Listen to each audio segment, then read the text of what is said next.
L'as-tu déjà ressenti? Cette immobilité étrange et électrique dans l'air juste avant qu'un orage n'éclate.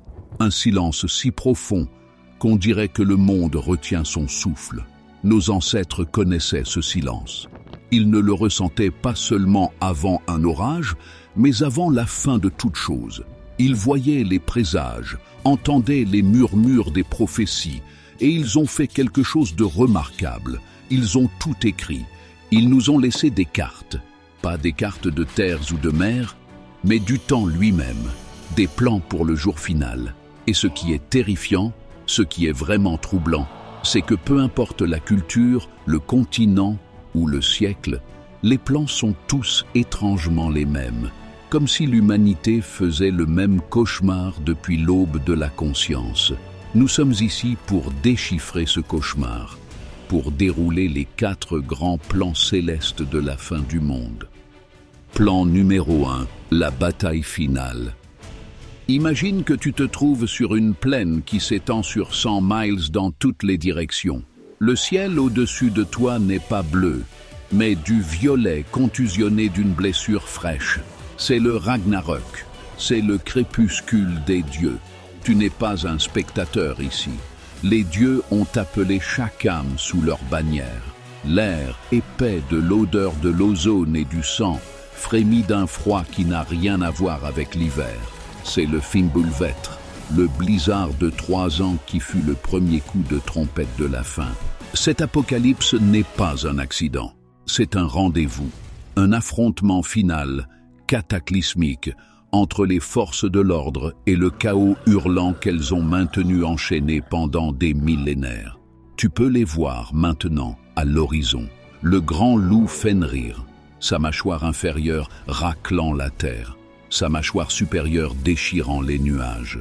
Ses yeux, 2 charbons ardents de haine pour Odin, le dieu qui l'a enchaîné. Tu entends le glissement d'un continent, alors que le serpent-monde Jörmungandr s'élève de la mer, empoisonnant l'air même de son venin. C'est la fin écrite comme une vendetta, une guerre. Pourquoi? Pourquoi ce plan de violence cosmique? Parce qu'il évoque une vérité primale que nous comprenons instinctivement, que certaines dettes ne peuvent être payées que par la bataille. Les dieux n'étaient pas parfaits. Ils ont rompu des serments. Ils ont engendré des monstres puis les ont trahis. Et la fin du monde est simplement l'univers qui réclame cette dette. Ce n'est pas une histoire sur le bien contre le mal, c'est une histoire sur les conséquences. Le père de tout, Odin, tombera face au loup qu'il a contribué à créer. Thor, le puissant champion, tuera le serpent pour ensuite se noyer dans son poison. Cause et effet, se jouant à une échelle divine. La bataille finale, c'est l'univers réduit à une pointe de lance. C'est la croyance que l'histoire n'est pas un fleuve tranquille, mais un champ de bataille, et que son dernier chapitre doit être écrit par l'épée. Le bruit est assourdissant, mais soudain, il cesse. Le dernier dieu est tombé, le dernier monstre est tué, et dans le silence, tu vois le géant du feu Surte lever son épée flamboyante et embraser le cadavre du monde. Le pacte a été rompu, la guerre a été menée, l'échiquier est remis à zéro. Plan numéro 2, le déluge purificateur. Maintenant, quitte le champ de bataille. Laisse l'odeur de la cendre et du fer s'estomper. Je veux que tu ressentes autre chose. La pluie. Une seule goutte sur ta main, puis une autre, puis un millier. Le son n'est pas le doux clapotis d'une averse d'été. C'est un martèlement qui se transforme en un rugissement, un sifflement, comme si le ciel lui-même était devenu un océan retourné. C'est le plan le plus ancien. Celui qui nous murmure depuis les ruines de Sumer, depuis les textes sacrés des hindous, depuis les légendes des Grecs et les tribus des Amériques, le grand déluge. Cet apocalypse n'est pas une guerre, mais une purification. C'est la fin en tant que chagrin divin. Tu te tiens sur le dernier sommet de la dernière montagne. Le monde que tu connaissais a disparu, submergé sous un infini gris et bouillonnant. Les cris se sont tus, les suppliques ont été réduites au silence. Il n'y a que le bruit de l'eau. C'est la fin née d'un profond sentiment de déception. Regarde ce que l'humanité est devenue, murmurent les dieux. Regarde la corruption, la violence, le sacrilège. Le monde est devenu souillé et la souillure doit être lavée. Alors, ils envoient les eaux. Ce n'est pas la rage d'un seigneur de guerre, mais le chagrin froid et méthodique d'un créateur forcé de défaire sa propre création. Pourquoi un déluge? Parce que l'eau donne la vie, et elle a donc le pouvoir unique de la reprendre. C'est le symbole ultime de la purification. Elle lave le monde non seulement des gens, mais de leurs péchés, de leurs erreurs, de leur orgueil. Elle ramène le monde à son état primordial, un océan vide et silencieux, attendant un nouveau commencement. Dans cette histoire, un homme, une famille, est toujours choisi. Un Noé, un Deucalion, un Manu. Tu vois son arche, un minuscule point de bois et d'espoir sur une mer sans fin de jugement. Il n'est ni roi ni guerrier. Il est simplement juste. Il est la graine du nouveau monde, préservé non pas pour sa force mais pour son caractère. Ce plan nous dit que le monde ne finit pas à cause de monstres venus de l'extérieur, mais à cause du monstre en nous. C'est une apocalypse morale. La pluie a enfin cessé. Un silence profond plane sur le monde mort. Comment ont-ils pu être si aveugles? Plan numéro 3. Le feu dévastateur. Oublie l'eau, oublie le sang. Le troisième plan est plus silencieux, plus absolu. Il n'y a pas de bataille. Il n'y a pas d'arche. Il n'y a qu'une seule vérité indéniable. Toutes les choses qui naissent doivent mourir. Même l'univers lui-même. C'est la fin en tant que loi de la nature. Les Zoroastriens de la Perse antique l'ont vu venir. Ils l'appelaient le Frashokereti, la rénovation finale de l'univers. Imagine que tu vois une rivière de métal en fusion couler des montagnes, non avec rage, mais avec une inéluctabilité sereine. Cette rivière couvrira la terre entière. Pour les justes, elle sera comme un bain de lait chaud. Pour les méchants, elle sera le tourment ultime, brûlant chacune de leurs impuretés, chacun de leurs péchés. C'est l'ekpyrosis, la vision des philosophes stoïciens qui contemplaient les étoiles et n'y voyaient ni Dieu ni monstre, mais une grande machine vivante, un organisme cosmique qui inspire et expire sur de vastes éons. La fin du monde est simplement l'une de ces respirations. L'univers, ayant atteint son expansion et sa complexité maximale, commence sa contraction. Les étoiles retournent dans leur berceau. Le temps lui-même ralentit, s'épaissit et s'inverse. Tout est ramené à un point unique de chaleur et de pression inimaginable. Un feu universel. Ce n'est pas une punition, c'est un processus. C'est l'univers qui fait le ménage après lui-même. Ce plan est terrifiant parce qu'il est impersonnel. Il n'y a pas de Dieu avec qui négocier, pas de monstre à combattre. Tu ne peux pas être assez juste pour y survivre. Ton caractère, tes choix, ils sont sans importance face à cette nécessité cosmique.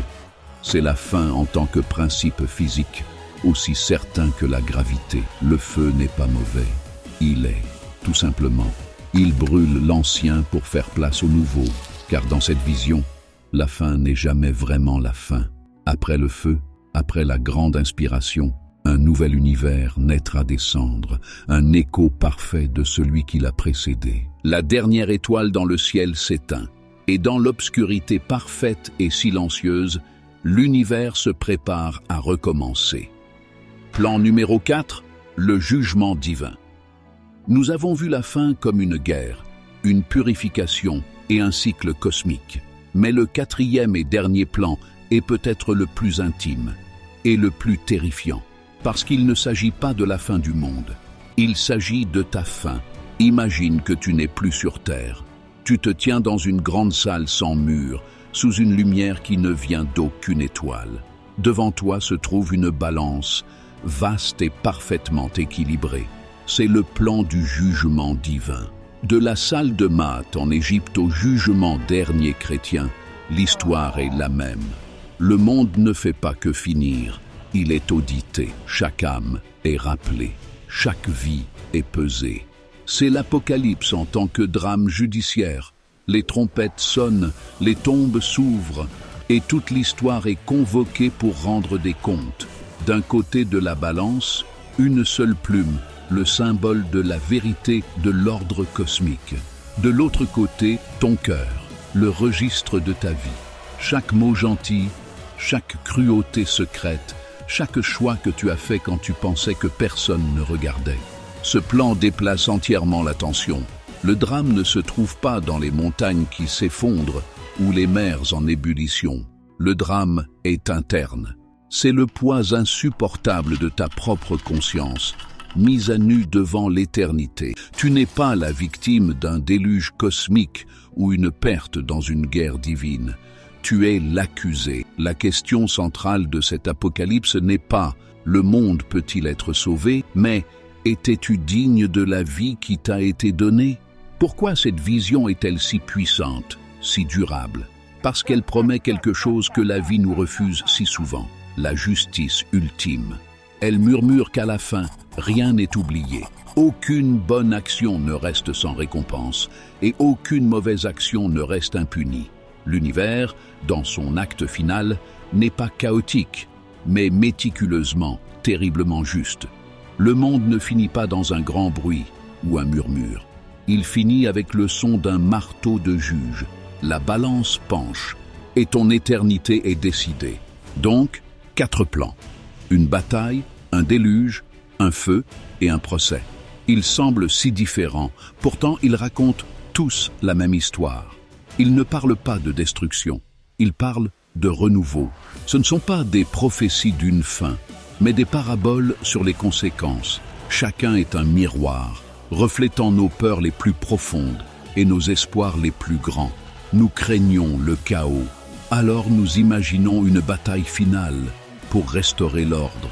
Nous craignons notre propre corruption, alors nous rêvons d'un déluge pour nous purifier.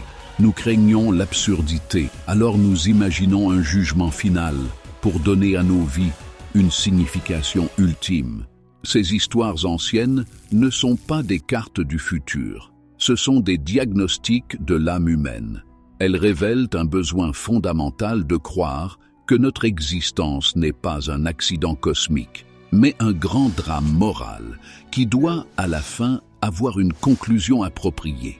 Nous nous racontons ces histoires depuis des milliers d'années, et nous les racontons encore, dissimulées dans le langage de la science-fiction et des films catastrophes. Parce que la peur de la fin du monde est en réalité la peur d'un monde sans signification. Et c'est une apocalypse que nous ne pouvons jamais vraiment nous résoudre à imaginer.